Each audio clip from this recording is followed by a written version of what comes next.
Hi hello ನಮಸ್ತೆ ಎಲ್ಲರಿಗೂ. ಎಲ್ಲರೂ ಹೇಗಿದ್ದೀರಾ? ನೀವೆಲ್ಲರೂ ಚೆನ್ನಾಗಿದ್ದೀರಾ ಅಂತ ಅಂದ್ಕೊಂಡಿದ್ದೀನಿ. ಹಾಗೆ ನಾನು ಕೂಡ ಚೆನ್ನಾಗಿದ್ದೀನಿ ಅಂತ ಹೇಳ್ತಾ ಇವತ್ತಿನ ಕುಕ್ಕಿಂಗ್ ವ್ಲಾಗ್ನ ಸ್ಟಾರ್ಟ್ ಮಾಡ್ತಾಯಿದ್ದೀನಿ. ಇವತ್ತು ನಾನು ಸಖತ್ ಟೇಸ್ಟಿ ಹಾಗೂ ಆರೋಗ್ಯಕರವಾಗಿರೋ ಒಂದು ರೆಸಿಪಿ ಮಾಡ್ತಾಯಿದ್ದೀನಿ. ಏನಪ್ಪ ಅದು ಅಂದರೆ ಮೆಂತ್ಯ ಸೊಪ್ಪಿಂದ ಮಾಡಿರುವಂಥ ಗ್ರೇವಿ. ಅದಕ್ಕೆ ಸ್ವಲ್ಪ ಬಟಾಣಿ ಕೂಡ ಸೇರಿಸಿದ್ದೀನಿ. ಬನ್ನಿ ಹಾಗಾದರೆ ಈ ಮೆಂತ್ಯ ಸೊಪ್ಪು ಮತ್ತು ಬಟಾಣಿ ಸೇರಿಸಿರೋ ಗ್ರೇವಿನ ಯಾವ ಥರ ಮಾಡೋದು ಅಂತ ನೋಡೋಣ. ನಾನಿಲ್ಲಿ ಮೊದಲನೇದಾಗಿ ಮನೆಯಲ್ಲೇ ಬೆಳೆಸಿರುವಂಥ ಮೆಂತ್ಯ ಸೊಪ್ಪನ್ನ ತಗೊಂಡಿದ್ದೀನಿ. ಈ ಮೆಂತ್ಯ ಸೊಪ್ಪು ಆರೋಗ್ಯಕ್ಕೂ ಕೂಡ ಒಳ್ಳೆಯದು. ಇವಾಗ ಸೀಸನ್ ಆಗಿರೋದ್ರಿಂದ ಮೆಂತ್ಯ ಸೊಪ್ಪನ್ನ ಯಥೇಚ್ಛವಾಗಿ ನಾವು ಬಳಸ್ಬೋದು. ಮೆಂತ್ಯ ಸೊಪ್ಪು ನೋಡಿ ಎಷ್ಟು ಫ್ರೆಶ್ ಆಗಿದೆ. ಇದನ್ನ ನಾನು ಚೆನ್ನಾಗಿ ತೊಳ್ಕೊಂಡು ಎತ್ತಿಟ್ಕೊಂಡಿದ್ದೀನಿ. ಈ ಮೆಂತ್ಯ ಸೊಪ್ಪನ್ನ ಸಣ್ಣದಾಗಿ ಕಟ್ ಮಾಡಿ ಇಟ್ಕೊಳ್ಬೇಕು. ನೋಡಿ, ನಾನು ಮೆಂತ್ಯ ಸೊಪ್ಪೆಲ್ಲ ತೊಳೆದೆತ್ತಿಟ್ಕೊಂಡಿದ್ನಲ್ಲ, ಅದನ್ನ ಇವಾಗ ಸಣ್ಣದಾಗಿ ಕಟ್ ಮಾಡ್ಕೊಳ್ತಾ ಇದ್ದೀನಿ. ನಂತರ ಇಲ್ಲಿ ಒಂದು ಪ್ಯಾನ್ ಇಟ್ಕೊಂಡಿದ್ದೀನಿ. ಪ್ಯಾನ್ ಬಿಸಿ ಆಗಬೇಕು. ಪ್ಯಾನ್ ಬಿಸಿ ಆದಂಗೆ ಸ್ವಲ್ಪ ಬಟರ್ ಸೇರಿಸ್ಕೊಳ್ತಾ ಇದ್ದೀನಿ, 1 ಟೇಬಲ್ ಸ್ಪೂನಷ್ಟು. ನಂತರ ಸ್ವಲ್ಪ ಎಣ್ಣೆ ಕೂಡ ಸೇರಿಸ್ಕೊಳ್ತಾ ಇದ್ದೀನಿ. ಬಟರು ಎಣ್ಣೆ ಎರಡು ಸೇರಿಸ್ಕೊಂಡಿದ ನಂತರ ನಾನಿಲ್ಲಿ ಡ್ರೈ ಸ್ಪೈಸಸ್ನ ಸೇರಿಸ್ಕೊಳ್ತಾ ಇದ್ದೀನಿ. ಬೇ ಲೀಫು ಮತ್ತು 1-2 ಚಕ್ಕೆ, ಲವಂಗ ಇದಿಷ್ಟು ಸೇರಿಸ್ಕೊಂಡಿದ ನಂತರ ಸ್ವಲ್ಪ ಜೀರಿಗೆ ಕೂಡ ಸೇರಿಸ್ಕೊಳ್ತಾ ಇದ್ದೀನಿ. 1-1.5 ಟೀ ಸ್ಪೂನಷ್ಟು ಜೀರಿಗೆಯನ್ನು ಸೇರಿಸ್ಕೊಳ್ತಾ ಇದ್ದೀನಿ. ಇವೆಲ್ಲ ಡ್ರೈ ಸ್ಪೈಸಸ್ಸು, ಜೀರಿಗೆ ಎಲ್ಲ ಈ ಎಣ್ಣೆಯಲ್ಲೇ ಹುರ್ಕೊಳ್ಬೇಕಾಗತ್ತೆ. ನಂತರ ನಾನಿಲ್ಲಿ ಮೀಡಿಯಮ್ ಸೈಜಿಂದು 1-2 ಈರುಳ್ಳಿನ ಸಣ್ಣದಾಗಿ ಕಟ್ ಮಾಡಿ ಸೇರಿಸ್ಕೊಳ್ತಾ ಇದ್ದೀನಿ. ಆ ಈರುಳ್ಳಿ ಕೂಡ ಫ್ರೈ ಆಗಬೇಕು.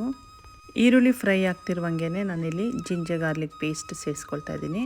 ಜಿಂಜರ್ ಗಾರ್ಲಿಕ್ ಪೇಸ್ಟು 2 ಸ್ಪೂನಷ್ಟಾದರೆ ಸಾಕಾಗುತ್ತೆ. ಜಿಂಜರ್ ಗಾರ್ಲಿಕ್ ಪೇಸ್ಟು ಹಸಿ ವಾಸನೆ ಹೋಗೋವರೆಗೂ ನಾವು ಫ್ರೈ ಮಾಡ್ಕೊಳ್ಬೇಕು. ಇದಾದ ನಂತರ ನಾನಿಲ್ಲಿ ಬೇಸನ್ ಫ್ಲವರ್ ಅಥವಾ ಕಡಲೆ ಹಿಟ್ಟು ಅಂತ ಹೇಳ್ತಾರಲ್ಲ, ಅದನ್ನ ನಾನು ಸೇರಿಸ್ಕೊಳ್ತಾ ಇದ್ದೀನಿ. ಈ ಕಡಲೆ ಹಿಟ್ಟು ಕೂಡ ಹಸಿ ವಾಸನೆ ಹೋಗೋವರೆಗೂ ಚೆನ್ನಾಗಿ ಹುರ್ಕೊಳ್ಬೇಕಾಗತ್ತೆ. ನಾವು ಈ ಕಡಲೆ ಹಿಟ್ಟು ಹುರ್ಕೊಳ್ಳುವಾಗ ನೊರೆ ಥರ ಬಬಲ್ಸ್ ಥರ ಬರುತ್ತೆ, ಅಲ್ಲಿವರೆಗೂ ನಾವು ಹುರ್ಕೊಳ್ಬೇಕು. ನೋಡಿ, ಇವಾಗ ಎಣ್ಣೆ ಮೇಲ್ಗಡೆ ಬಂದಿದೆ, ಬಬಲ್ಸ್ ಥರ ಬರ್ತಾ ಇದೆಯಲ್ಲ. ಈ ಸಮಯದಲ್ಲಿ ನಾವು 1 ಸ್ಪೂನಷ್ಟು ಮೆಣಸಿನ್ಕಾಯಿ ಪುಡಿ ಹಾಕ್ಕೊಳ್ಬೇಕು.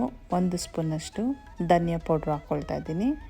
ಇದಾದ ನಂತರ ನಾನಿಲ್ಲಿ ನೆಕ್ಸ್ಟು ಸ್ವಲ್ಪ ಅರಿಶಿನ ಕೂಡ ಸೇರಿಸ್ಕೊಳ್ತಾ ಇದ್ದೀನಿ. ನಂತರ ಗರಂ ಮಸಾಲ ಪೌಡ್ರು 1/2 ಟೇಬಲ್ ಸ್ಪೂನಷ್ಟು ಸೇರಿಸ್ಕೊಳ್ತಾ ಇದ್ದೀನಿ. ಇವೆಲ್ಲವೂ ಸೇರಿಸ್ಕೊಂಡಿದ ನಂತರ ಇವಾಗ ನಾವು ಈ ಡ್ರೈ ಪೌಡ್ರುಗಳನ್ನೆಲ್ಲ ಚೆನ್ನಾಗಿ ಹುರ್ಕೊಳ್ಬೇಕು. ಇದರ ಹಸಿ ವಾಸನೆ ಹೋಗೋವರೆಗೂ ಹುರ್ಕೊಳ್ಬೇಕಾಗುತ್ತೆ. ನಂತರ ನಾನಿಲ್ಲಿ ಈ ಮಸಾಲೆಗಳೆಲ್ಲ ಸೀದೋಗಬಾರ್ದು ಅನ್ನೋ ಉದ್ದೇಶಕ್ಕೆ ಸ್ವಲ್ಪ ನೀರನ್ನ ಸೇರಿಸ್ಕೊಳ್ತಾ ಇದ್ದೀನಿ. ನಂತರ ಎಲ್ಲನೂ ಚೆನ್ನಾಗಿ ಮಿಕ್ಸ್ ಮಾಡ್ಕೊಳ್ತಾ ಇದ್ದೀನಿ. ನಾವಿಲ್ಲಿ ಮಸಾಲೆ ಪೌಡ್ರುಗಳನ್ನೆಲ್ಲ ಸೇರಿಸ್ಕೊಳ್ತೀವಲ್ಲ, ಆವಾಗಲೇ ಕಡಲೆಕಾಯಿ ಮತ್ತು ಬಿಳಿ ಎಳ್ಳು 2 ಕೂಡ ಚೆನ್ನಾಗಿ ಫ್ರೈ ಮಾಡಿ ಪೌಡ್ರು ಮಾಡಿಕೊಂಡು ಅದು ಕೂಡ ಸೇರಿಸ್ಕೊಳ್ಬೋದು. ಅದೂ ಡಿಫ್ರೆಂಟ್ ಟೇಸ್ಟ್ ಕೊಡುತ್ತೆ. ಇದೆಲ್ಲ ಆದ ನಂತರ ನಾನಿಲ್ಲಿ ಬಟಾಣಿನ ಸೇರಿಸ್ಕೊಳ್ತಾ ಇದ್ದೀನಿ. ನಾನಿಲ್ಲಿ ಫ್ರೋಝನ್ ಬಟಾಣಿ ಸೇರಿಸ್ಕೊಳ್ತಾ ಇದ್ದೀನಿ. ನೀವು ಬೇಕಂದರೆ ಹಸಿ ಬಟಾಣಿ ಕೂಡ ಸೇರಿಸ್ಕೊಳ್ಬೋದು. ಈ ಬಟಾಣಿ ಎಲ್ಲ ಸೇರಿಸ್ಕೊಂಡಿದ ನಂತರ ಒಂದು ಸಲ ಮಸಾಲೆ ಜೊತೆಗೆ ಇದನ್ನೆಲ್ಲ ಹೊಂದ್ಕೊಳ್ಳೋ ಥರ ಮಿಕ್ಸ್ ಮಾಡ್ಕೊಳ್ತಾ ಇದ್ದೀನಿ. 1-2 ಟೇಬಲ್ ಸ್ಪೂನಷ್ಟು ಮಾತ್ರ ನಾನಿವಾಗ ನೀರು ಸೇರಿಸ್ಕೊಳ್ತಾ ಇದ್ದೀನಿ. ನೀರು ಸೇರಿಸ್ಕೊಂಡಿದ ನಂತರ ಒಂದು ಸಲ ಎಲ್ಲ ನೀಟಾಗಿ ಮಿಕ್ಸ್ ಮಾಡ್ಕೊಳ್ಬೇಕು. ನಂತರ ರುಚಿಗೆ ತಕ್ಕಷ್ಟು ಉಪ್ಪು ಸೇರಿಸ್ಕೊಳ್ಬೇಕು. ಉಪ್ಪು ಸೇರಿಸ್ಕೊಂಡಿದ ನಂತರ ಒಂದು ಸಲ ಎಲ್ಲ ನೀಟಾಗಿ ಮಿಕ್ಸ್ ಮಾಡ್ಕೊಳ್ಬೇಕಾಗತ್ತೆ. ಇದಾದ ನಂತರ ಲಿಡ್ ಕವರ್ ಮಾಡಿ ಒಂದು 4-5 ನಿಮಿಷ ಈ ಬಟಾಣಿನ ಬೇಯಿಸ್ಕೊಳ್ಬೇಕು. ನೋಡಿ, ಇವಾಗ 4-5 ನಿಮಿಷ ಆಗಿದೆ. ಲಿಡ್ ಓಪನ್ ಮಾಡ್ತಾಯಿದ್ದೀನಿ. ಎಣ್ಣೆ ಎಲ್ಲ ಮೇಲ್ಗಡೆ ತೇಲ್ ಬರ್ತಾ ಇದೆ. ಚೆನ್ನಾಗಿ ಮಸಾಲೆ ಕೂಡ ಚೆನ್ನಾಗಿ ಬೆಂದಿದೆ, ಕಾಳು ಕೂಡ ಚೆನ್ನಾಗಿ ಬೆಂದಿದೆ. ಈ ಸಮಯದಲ್ಲಿ ನಾನು ಟೊಮೊಟೊ ಪೇಸ್ಟ್ ಮಾಡಿ ಇಟ್ಕೊಂಡಿದ್ದೆ. 2 ದೊಡ್ಡ ಟೊಮೊಟೊನ ನಾನು ಮಿಕ್ಸಿ ಜಾರಲ್ಲಿ ಹಾಕಿ ಪೇಸ್ಟ್ ಮಾಡಿ ಇಟ್ಕೊಂಡಿದ್ದೆ. ಆ ಟೊಮೊಟೊ ಪೇಸ್ಟ್ ಇವಾಗ ಸೇರಿಸ್ಕೊಳ್ತಾ ಇದ್ದೀನಿ.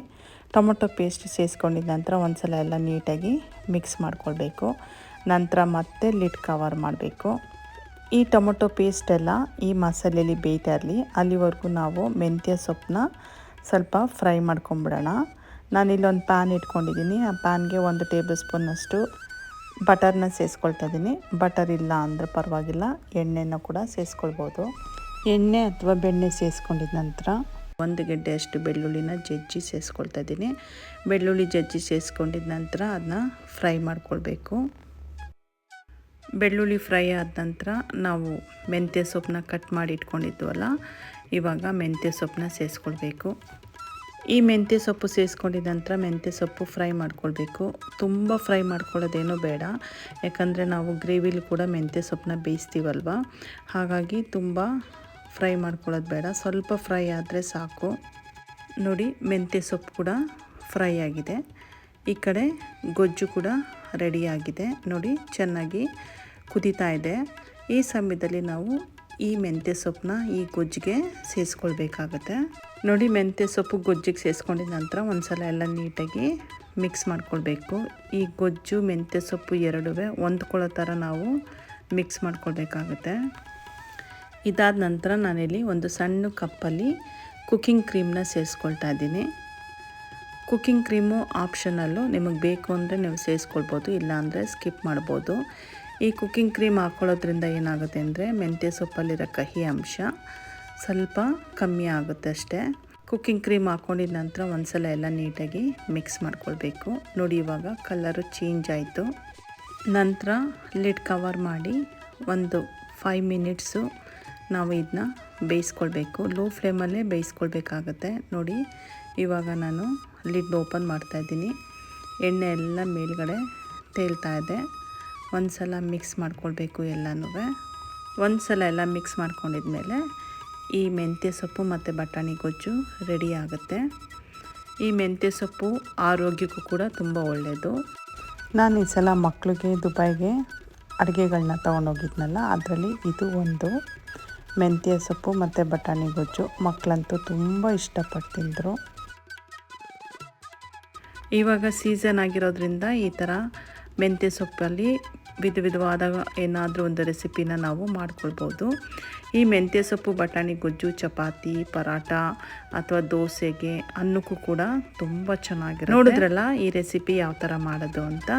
ನಿಮಗೆ ಈ ರೆಸಿಪಿ ಇಷ್ಟ ಆಗಿದ್ದರೆ ಪ್ಲೀಸ್ ನನ್ನ ಚಾನೆಲ್ನ ಸಬ್ಸ್ಕ್ರೈಬ್ ಮಾಡ್ಕೊಳ್ಳಿ. ಹಾಗೆ ನನ್ನ ವಿಡಿಯೋಗೊಂದು ಲೈಕ್ ಕೊಡಿ ಮತ್ತು ಬೆಲ್ ಬಟನ್ನ ಪ್ರೆಸ್ ಮಾಡೋದನ್ನ ಮರಿಬೇಡಿ. ಆವಾಗ ನಾನು ಯಾವುದೇ ಒಂದು ವಿಡಿಯೋ ಹಾಕಿದ್ರೂ ಫಸ್ಟ್ ನೋಟಿಫಿಕೇಷನ್ ನಿಮಗೆ ಬಂದು ಸೇರುತ್ತೆ. ಇಲ್ಲಿವರೆಗೂ ನನ್ನ ವಿಡಿಯೋ ನೋಡಿದ್ದಕ್ಕಾಗಿ thank you and God bless you.